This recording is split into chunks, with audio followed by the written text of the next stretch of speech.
Hey, I'm back and we're going to talk about the three main causes of dizziness. Now there's a lot of different causes, okay, but these are the main ones. Number one, low blood sugar. When the blood sugar drops too low, you can be very dizzy, okay?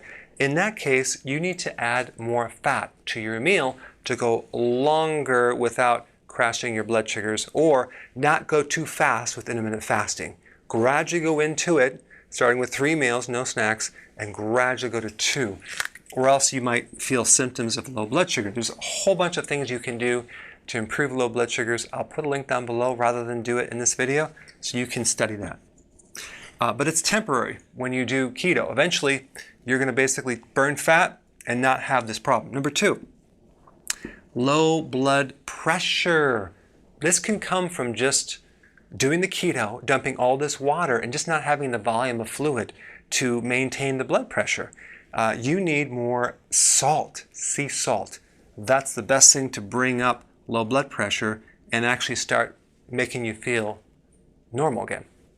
Number 3, low adrenals. If your adrenals are weak, you could actually get very dizzy, especially if you get up too fast or you climb stairs, because the adrenals help the body to adapt to stress, like positional stress. If you stand up too fast, the adrenals aren't strong enough to help push the blood pressure up to your brain, and you can have a little bit of a lag time before the blood gets up to your brain and feel a little dizzy.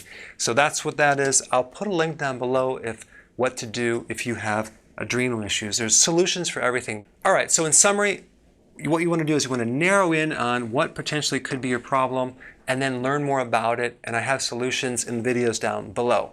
Thanks for watching. Hey guys, I wanted to personally invite you to a new Facebook group that I just started called Dr. Berg's Keto and Intermittent Fasting Lab, okay?